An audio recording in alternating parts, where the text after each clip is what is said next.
the office of President of the United States. I will faithfully execute the office of President of the United States. And will, to the best of your ability, To the best of my ability, preserve, protect, and defend the Constitution of the United States. preserve, protect, and defend the Constitution of the United States. So help you God. So help me God.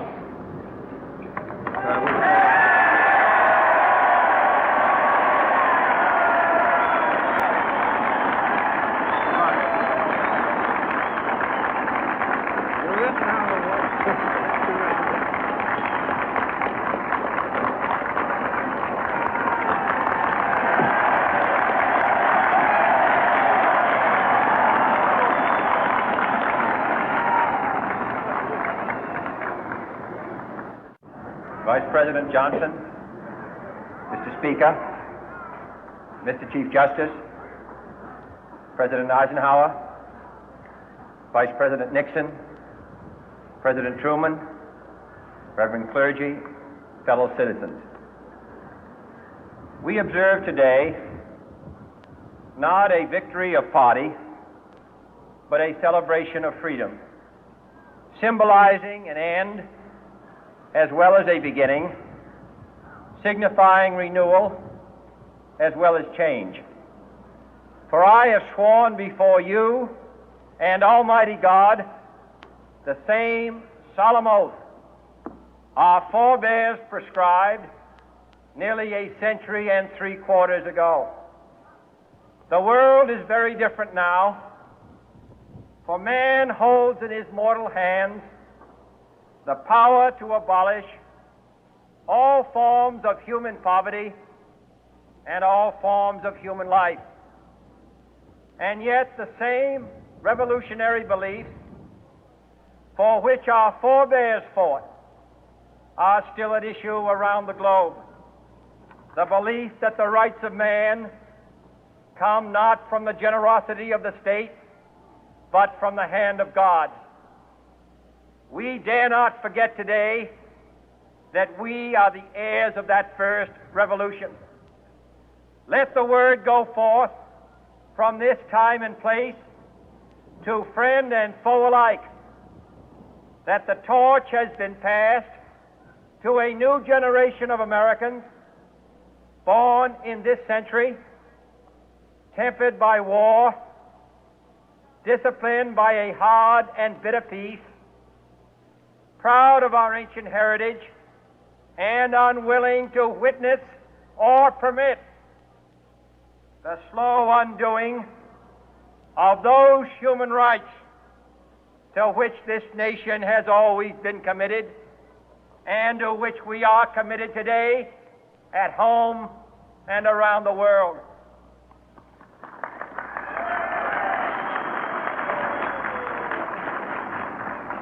Let every nation know, whether it wishes us well or ill, that we shall pay any price, bear any burden, meet any hardship, support any friend, oppose any foe to assure the survival and the success of liberty.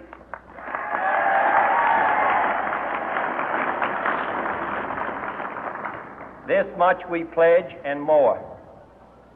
To those old allies whose cultural and spiritual origins we share, we pledge the loyalty of faithful friends. United, there is little we cannot do in a host of cooperative ventures.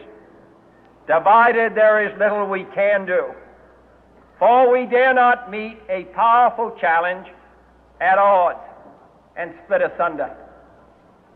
To those new states whom we welcome to the ranks of the free, we pledge our word that one form of colonial control shall not have passed away merely to be replaced by a far more iron tyranny. We shall not always expect to find them supporting our view, but we shall always hope to find them strongly supporting their own freedom, and to remember that in the past those who foolishly sought power by riding the back of the tiger ended up inside.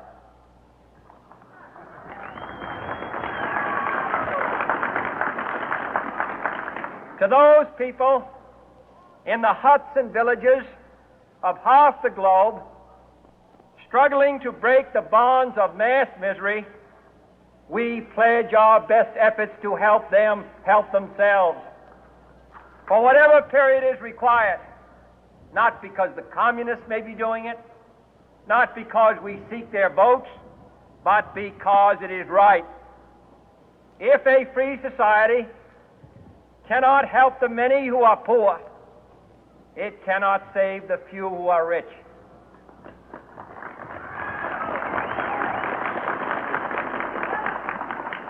To our sister republics south of our border, we offer a special pledge to convert our good words into good deeds, in a new alliance for progress, to assist free men and free governments in casting off the chains of poverty.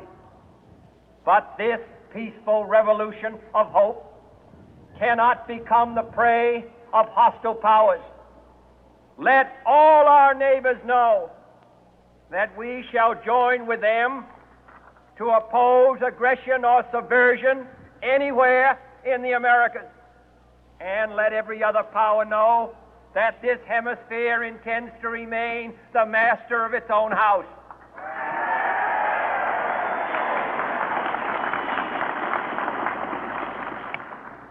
To that World Assembly of Sovereign States, the United Nations, our last best hope, in an age where the instruments of war have far outpaced the instruments of peace, we renew our pledge of support to prevent it from becoming merely a forum for invective, to strengthen its shield of the new and the weak, and to enlarge the area in which its writ may run.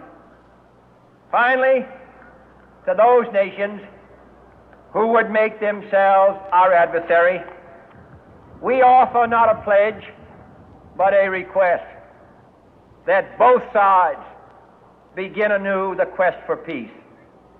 Before the dark powers of destruction, unleashed by science, engulf all humanity in planned or accidental self-destruction, we dare not tempt them with weakness, for only when our arms are sufficient beyond doubt can we be certain beyond doubt that they will never be employed. But neither can two great and powerful groups of nations take comfort from our present course, both sides overburdened by the cost of modern weapons, both rightly alarmed by the steady spread of the deadly atom, yet both racing to alter that uncertain balance of terror that stays the hand of mankind's final war. So let us begin anew, remembering on both sides that civility is not a sign of weakness, and sincerity is always subject to proof. Let us never negotiate out of fear, but let us never fear to negotiate.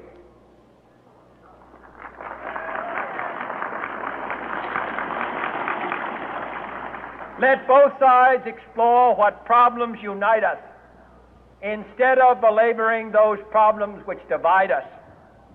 Let both sides, for the first time, formulate serious and precise proposals for the inspection and control of arms, and bring the absolute power to destroy other nations under the absolute control of all nations.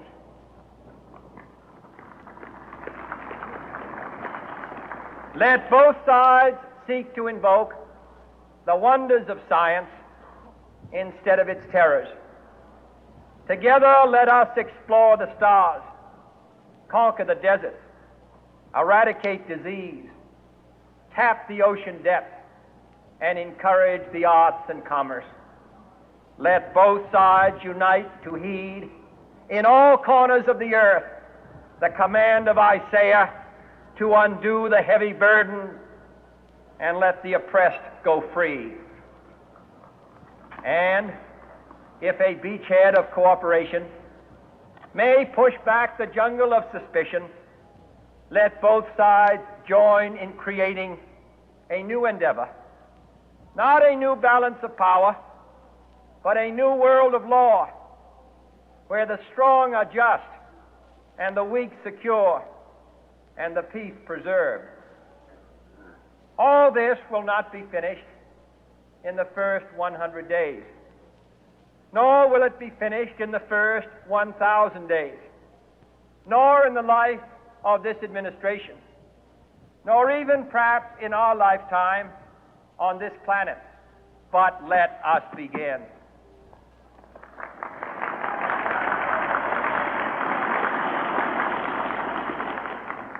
In your hands, my fellow citizens, more than mine, will rest the final success or failure of our course. Since this country was founded, each generation of Americans has been summoned to give testimony to its national loyalty. The graves of young Americans who answered the call to service surround the globe. Now the trumpet summons us again, not as a call to bear arms, though arms we need, not as a call to battle, though in battle we are, but a call to bear the burden of a long twilight struggle, year in and year out, rejoicing in hope, patient in tribulation, a struggle against the common enemies of man, tyranny, poverty, disease, and war itself. Can we forge against these enemies a grand and global alliance, north and south, east and west, that can assure a more fruitful life for all mankind? Will you join in that historic effort?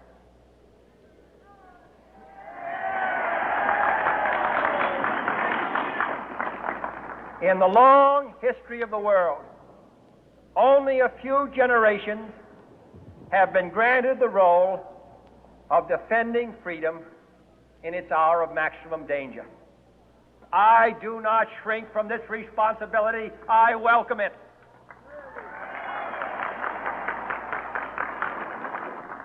I do not believe that any of us would exchange places with any other people or any other generation. The energy, the faith, the devotion which we bring to this endeavor will light our country and all who serve it. And the glow from that fire can truly light the world. And so, my fellow Americans, ask not what your country can do for you, ask what you can do for your country.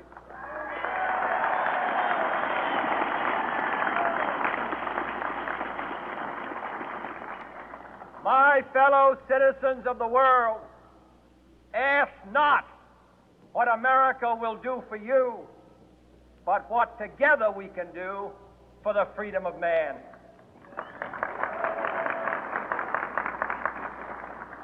Finally, whether you are citizens of America or citizens of the world, ask of us here the same high standards of strength and sacrifice which we ask of you.